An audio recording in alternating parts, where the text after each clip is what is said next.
Well, greetings, ladies and gentlemen, and once again I return finally with a new movie review. And of course, this week it is the hotly anticipated The Dark Knight Rises, the concluding chapter in Christopher Nolan's Batman trilogy, and most likely the last movie we'll see Christian Bale as Batman, and probably most of the other cast.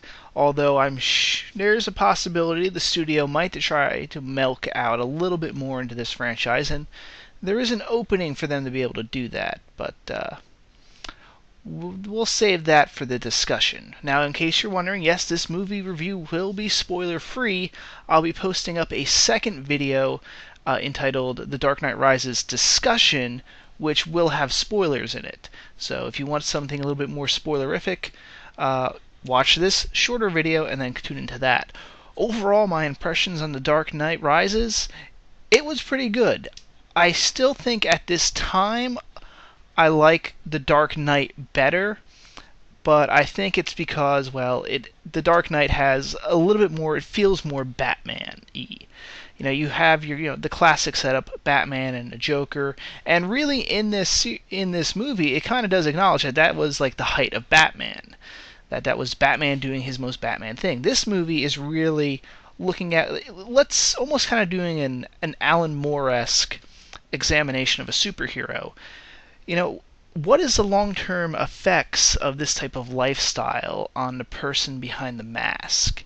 And you kind of see that in this movie. You see the implications of them kind of having to build up this lie that they made up with Harvey Dent, and see kind of the way this strains these characters. There's real impact from previous movies. You really feel them, and it's a pretty good way to look at it. It's not what maybe everybody wants, and maybe it does make this the weaker. Well, I want to say this is weaker of the three, because I think I like this more than I liked Batman Begins. It's very hard to, when you're using those terms, because I liked all three movies. I liked the entire trilogy. Each movie has a distinct feel to it.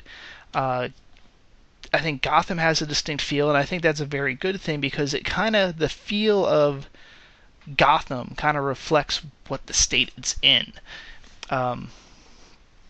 In this one, I think it's the first one. Gotham feels very alien, much more into the comic book roots, where they took really the cities as being overrun with crime, and it feels the most alien to us. And then we have the second movie,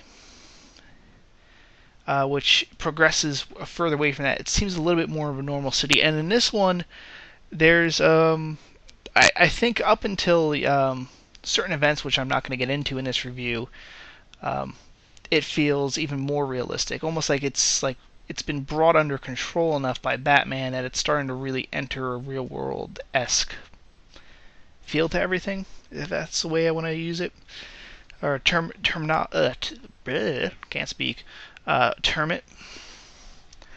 But let's get into a little bit more on the characters, or at least performances in this case. Christian Bale, I think, does a very good job, a really good job in this one, in fact, on showing Bruce Wayne kind of the psychological strain that this life has on him, and the fact that he now had to make this great lie up in order to sacrifice himself, and to see, it's not as glorious as we all think, and to see really the psychological impact on everybody, or on him, that this lifestyle had been leading him to, where he kind of had what he had feared, that his life, Rachel, who he thought he was going to have a life with, gets killed. Anne Hathaway as Catwoman, interesting. I think, and it's hard to say this in a movie that's already 2 hours and 45 minutes long, but I think they could have used a little bit more time with her to develop a little bit more of her backstory, a little bit more of her character. But they do, I think, a very good job of kind of showing with her character. She's very much almost kind of like a person that would be supporting of the Joker. He's rich. We need to start the revolution. She kind of feels cheated by the system, but then she kind of is confronted with the consequences of her her ideals or what she supported and what she thinks she wants, and then she kind of sees, what she was wanting and hoping for is not what she really wanted. I mean, she wanted a level of justice, yes, but not to the degree that was given to her. And I guess kind of really, she said she has a storm, and she wants to see this, great purging, I guess, of the wealthy as she sees it. But then she sees what the actual implications for that are, and she realizes this is what she wants. And then she sees other people start to get affected as well. People that, were better off, but they were still people. Like, there's a wonderful scene where she goes into somebody's home and she sees this broken picture on the bottom, and she goes, "This was somebody's home." And somebody goes, "Well, now it's everybody's home." So it's an interesting, I guess, commentary on revolution. Which I think is it's a very interesting and mature theme we kind of mix in there. How far do you want to go? And are you willing to kind of stop and go, you know what? I kind of supported the ideal behind this, but it's gone too far. And when to slow down the revolution, when to stop the revolution. That's an important thing. And if you look at history, revolutions have that big problem. Look at the French Revolution. Gary Oldman as Commissioner Gordon does a very good job of, I think, showing that he too has this real weight on his shoulders. Although he kind of loses that, he kind of goes back into old Gordon mode after, shall we say, a massive situation change occurs in Gotham. Up until that, though, you can see like he just has the same amount of weight of this lie, probably maybe even more so, of Den, because he has this guilt that he is basically deified the man who was going to kill his son, and he's got to then put the blame on this other person who saved his son. Not only that, he's got to be the one to publicly go out and publicly praise Dent all the time. So it's really interesting. He does a good job of showing that weight. Tom Hardy as Bane he's pretty damn intimidating as Bane. I think they've fixed the voice up, but I think they turned his voice up a little too high. He sounds a little too high pitched. I liked the original voice, I think, much better. People were complaining that it was too muffled, but I was able to understand what he was saying when I saw the early released first scene. And I think by tuning up his voice a bit, he sounds a little more high pitched and perhaps a little less threatening, but he does such a good performance. You're not, how should I put it? Not distracted. He still does a very good performance. He's very intimidating. He does a very good physical performance, which is surprising considering he's got to perform through this mask. That unlike the Batman mask is actually very easy to act through because the mouth is exposed and the eyes are exposed. And in this one, you have only the eyes, and that's kind of hard to act with, just the eyes. But he pulls it off very well, might I add. And of course, the action scenes. You must give Christopher Nolan credit. You really see his progression through these films in the ability to film a fight. The first one, it was extremely choppy. You couldn't see what was going on.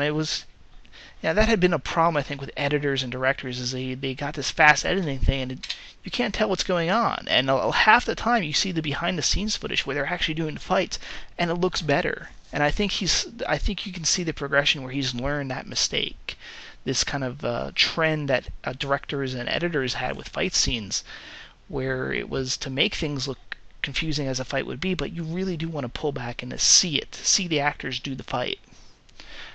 So I think he does a much better job. You can see his progression on that. Now, is Tom Hardy as good as Heath Ledger? No. But that's a really tall order to match up to. And it's alright, you don't have to match up to The Dark Knight. You can just make a damn good movie, and they made a damn good movie, and they gave damn good performances. As long as you make a movie that doesn't suck, that's great. Don't try to overshoot The Dark Knight. Because a lot of times if you hit this impossible mark that you really lucked out on hitting, and if you continue to try to hit the same mark, you're going to miss more than you succeed. Now, before ending my little overview of the actors, let's hit up on, of course, Joseph Gordon-Levitt, who we will definitely have to talk more about in the discussion.